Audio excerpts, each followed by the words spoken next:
everybody and welcome to Jeff's Baking Blog. Today I'm going to make Lincolnshire Plum Loaf. Now this is a yeasted loaf, or mine is a yeasted loaf, though I've seen some which just use self-raising flour and baking powder. And it's filled with fruits. It was originally created by a guy called Charles Myers in 1901, and I believe his family of bakers still make them today. So I can't claim that mine is particularly authentic, but from all the recipes I've looked at, mine does bear a striking resemblance to those recipes. I'm using soft plums or prunes and some mixed dried fruit which has raisin sultanas and chopped mixed peel in. I've seen a lot of recipes that don't use prunes or plums at all, but use a combination of dried fruits which are soaked. So you can do what you want with it really, but this is quite a dense loaf which is often served with some cheese by all accounts. It takes quite a while because, as with all these yeasted loaves, you have to allow the dough to proof before you can shape it and such like. But if it turns out well, it's well worth it. So I'll go on to the ingredients. And for this I have 450 grams, which is 3 cups based on scooping packed flour into a 250 milliliter cup of bread flour, strong white flour. I have 180 milliliters of milk, which is 3/4 of a cup. I have 110 grams, which is just about 1 stick of unsalted butter. I have 180 grams, 1 1/3 cups of mixed dried fruit, and I have that soaking in about 150 milliliters, half a cup plus 2 tablespoons of black tea. You can use flavoured tea like Earl Grey tea, and I'm going to drain that fruit well before I actually use it and discard the liquid. I don't need the liquid, but this is just to soften the fruit up and allow it to swell up a little bit. I have 50 grams, 1/4 of a cup of light brown sugar. I have 125 grams, 3/4 of a cup of soft plums or prunes, and I have cut those into smaller pieces.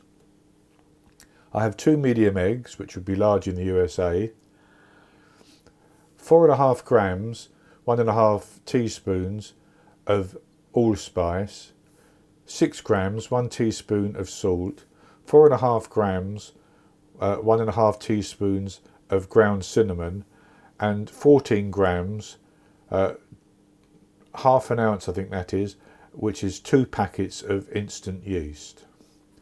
Now the first thing I'm going to do is to put my butter into a saucepan, and I'm going to melt the butter on a low heat, and once that's just about melted I'm going to add in my milk, and I'm going to warm the milk through until it is at about 42 degrees, which is 107, 108, 110 Fahrenheit, something like that.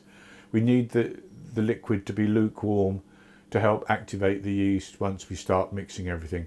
So I'll do that without showing you. Basically you just have to melt the butter, pour the milk in, and then allow it to come up to that temperature. And really that's considered to be lukewarm, so if you pour it into a container and put your finger in and your finger can stay in there, that's probably good enough. So once that has been melted, I will be ready to go on to make the dough. So I have the butter and milk mixture melted, and it's at 43°C, which is just about good enough. So what I'm going to do is I'm going to whisk my eggs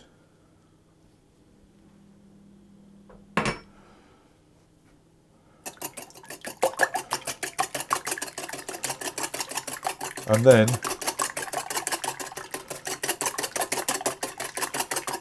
I'm going to add the sugar in and whisk that in as well.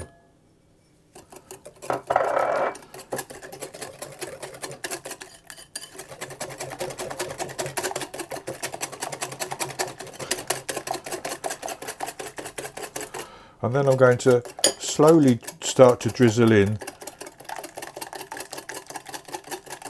the hot liquid, or the lukewarm liquid, should I say. And get all that mixed in, like that. And then I'm going to put in the cinnamon and the allspice and the salt, and I'm going to mix those in as well.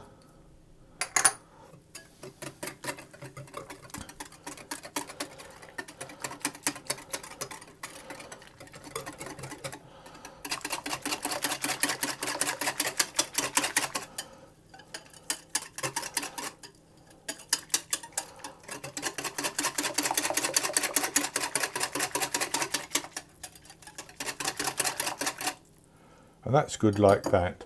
So then I'm going to get my stand mixer ready. You can do this all by hand, but I'm doing it in a stand mixer just for ease. And I'm going to pour that liquid into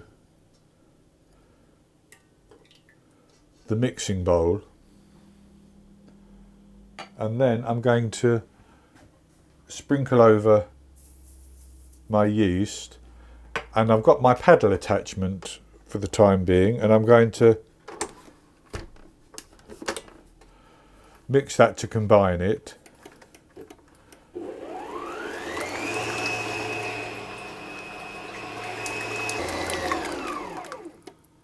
And then I'm going to slowly or gradually add my flour, and I'm going to keep mixing until it forms into a soft dough, basically.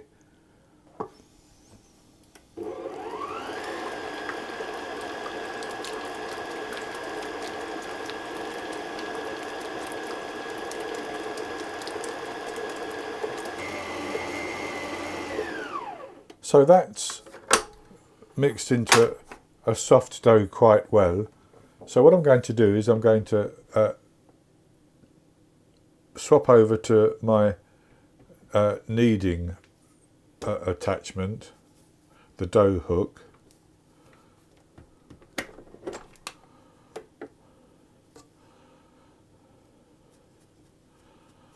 And I'm going to knead this on a medium low speed until the dough comes together. So I put on my dough hook, and I'm going to knead this for 4 or 5 minutes on a medium low speed until the dough comes together and it's smooth and elastic, and the you can pull a piece off and stretch it into a sort of window pane test without it breaking. And once that's done, if I have to go longer, I'll go longer. But once that's done, we're ready to proof the dough.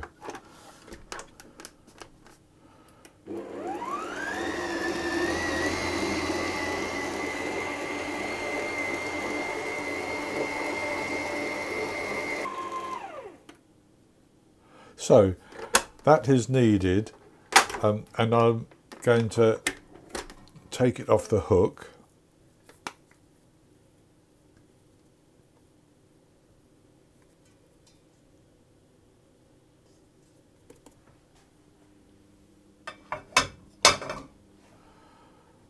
And I'll just show you that test if I can.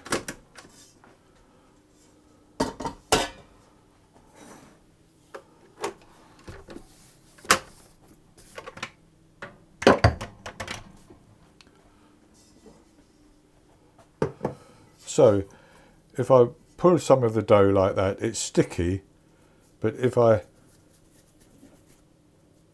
start to stretch it, I should be able to stretch it reasonably thinly so that it's almost translucent without it breaking.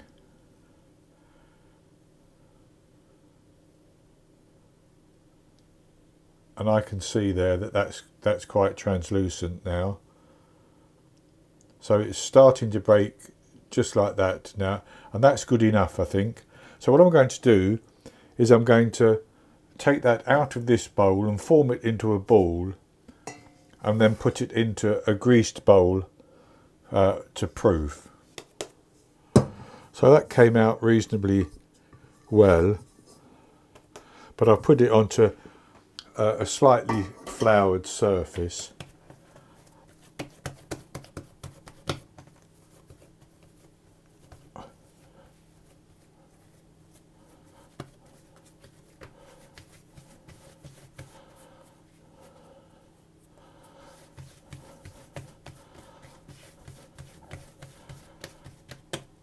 And that's good like that.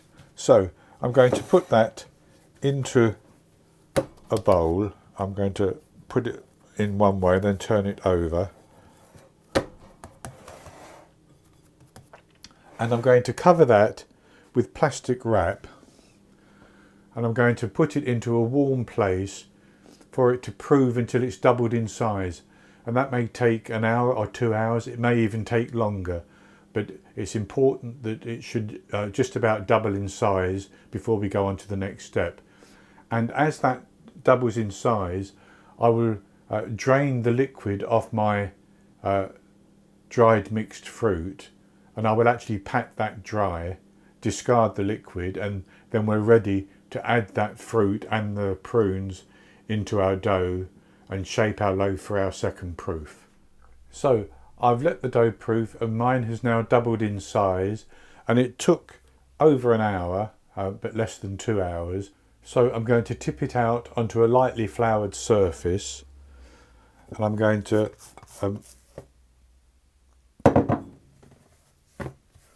knock the air out of it like that. And you can do this, you could do this in your stand mixer. The next thing we need to do is to incorporate our fruit. So what I'm going to do is I'm going to put the fruit on the top, and that has been drained. And I'm going to fold that over. That's just the dried fruit for the time, dried mixed fruit.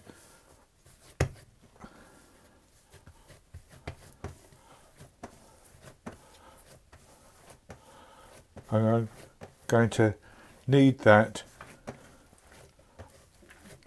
like that, and flatten it out again, and I'm going to put the plums or the prunes on as well. And I'm going to fold it and knead it until they get reasonably well incorporated as well.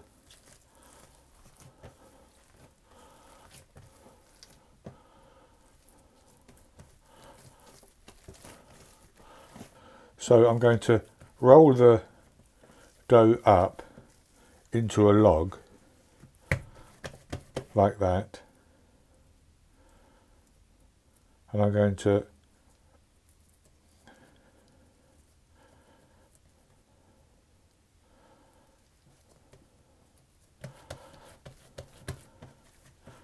put it into my loaf tin.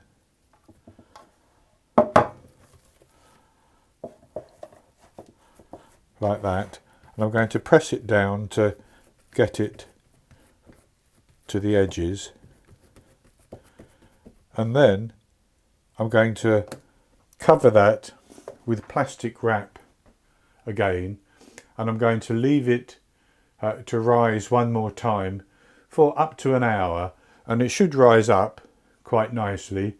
And at that point I will preheat my oven to 190 Celsius, 170 Celsius with a fan, 375 Fahrenheit, and it will be ready to bake. So I'll come back when this has risen and the oven is hot enough, and I'll show you what it looks like and then we'll bake it. So it's been a good 45 minutes and I have my oven preheated to 190 Celsius, 170 Celsius with a fan, 375 Fahrenheit, and my dough has risen. So as you can see, it's coming up over the top of my loaf tin. So I'm going to put that into the oven and I'm going to bake it for about 50 minutes. I'll test the temperature with my thermometer. I want it to reach about 98 Celsius, 99 Celsius, so 208, 210 Fahrenheit, and that will tell me that it's cooked right through. At that point I'll take it out of the oven and I'll leave it to cool a little bit, then take it out of the tin, and when it's cooled completely I'll come back and show you the results and we'll have a taste of it. I baked the Lincolnshire Plum Loaf for 50 minutes. I covered it after about 30 minutes with some aluminium foil so that the top didn't brown further. It looked good as it was. And so it baked up, it rose very nicely in the pan. It did split along one side, and I think that's to do with the proofing basically. I may have been able to proof it for just a little bit longer, but it's fine. So this is what it looks like. And I've sliced the end and then one more slice. So it's baked up quite nicely actually, and you can see the slice there. So I'll have a taste of this one.